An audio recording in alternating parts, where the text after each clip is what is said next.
ஒருத்தனுக்கு இல்ல, தமிழ்நாட்டுக்காரனுக்கு இல்ல, வடநாட்டுக்காரனுக்கு இருக்குது. இதுலயும் பாரபட்சமா? அப்ப தள்ளுபடினா சமமா இருக்கணுமா இல்லையா?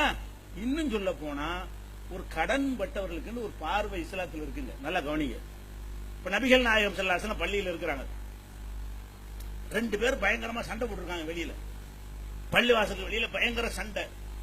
என்னடா சண்டைன்னு வந்து பார்த்தா, ஒரு ஆள் கடன் வாங்கினாலு, ஒரு ஆள் கடன் கொடுக்க வேண்டிய ஆளு. அப்ப ரெண்டு பேரும் கடன் கொடுத்தவர், ரெண்டு பேரும் சண்டை போட்டு இருக்காங்க. அப்படியா அப்படியான்னு சொல்லிட்டு என்னடான்னு கேட்கறாங்க. என்ன இவர் கடன் வாங்கி தர மாட்டேங்கிறாரு. நீ என்னப்பா செய்தி? நான் வேணும்டா, எனக்கு இல்ல, என்கிட்ட வசதி இல்லை, நான் என்ன செய்யறதுங்கிறாரு. அப்ப என்ன செய்யறாங்க? ரசூல் ஸல்லல்லாஹு அலைஹி வஸல்லம் அவரை கூப்பிட்டு பாதி வாங்கிக்கேங்கிறாங்க. கடன் கொடுத்த 1 லட்சம் ரூபான்னு வச்சுக்கணுமா, தொகை சொல்லப்படல. ரசூல் என்ன செய்யறாங்க? இல்லங்கிறான்ல, 50 ரூபா வாங்கிக்க, 50 ரூபா தள்ளுபடி பண்ண. சரி, ரசூல்லா கட்டுப்படுறாரு அவரு. அப்ப கடன் வாங்கிட்டு ஒருத்தன் கொடுக்க முடியல என்று சொன்னால் தனி மனிதன் கூட பாதியை தள்ளுபடி பண்ணு வழிகாட்டு மார்க்கும். நானே தனியா ஒருத்தர் கடன் கொடுத்துட்டேன், முடியலங்கிறான், இவ்வளவுதான் தர, ஏழை நான் தந்துட்டு போப்பா, நான் மன்னிச்சிருந்தேன். இப்படித்தான் ஒரு மனிதன் நடக்க வேண்டும் என்று சொல்லி இருக்கிறாங்களே. அந்த விவசாயி கடன் இதை விட 1000 மடங்கு மேலா இல்லையா? அவன் எந்த லெவல்ல இருக்கிறான், அவன் எவ்வளவு பெரிய கஷ்டத்தில் இருக்கிறான்.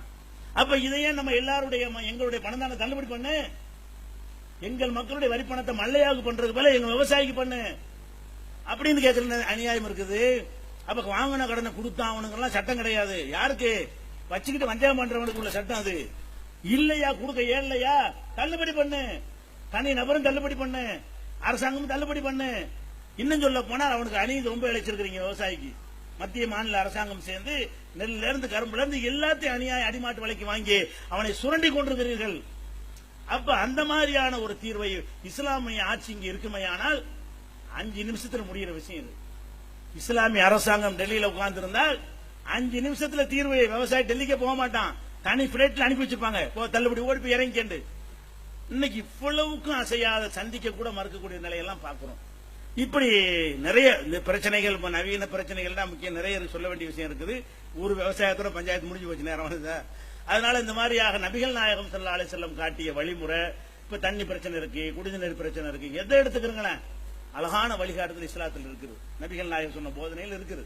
இப்படி ஒவ்வொரு விஷயத்தும் தெளிவான தீர்வுகள்லாம் இருக்குது. நீங்களே சிந்தித்து பார்த்து அதெல்லாம் கண்டறிந்து நடக்க வேண்டும். இப்ப அனைத்து பிரச்சனையும் தீர்வு சொன்ன நபிகள் நாயகம் ஸல்லல்லாஹு அலைஹி வஸல்லம் அவர்களை வாழ்க்கையுடைய அனைத்து பிரச்சனை நம்ம ஒரு வழிகாட்டியாக ஏற்று நடக்கக்கூடிய நன்மக்களாக ஆக்கி அல்லாஹ் அருள் புரிவானாக. வாஹிர் தாவானா அல்ஹம்துலில்லாஹி ரப்பில் ஆலமீன். அஸ்ஸலாமு அலைக்கும்.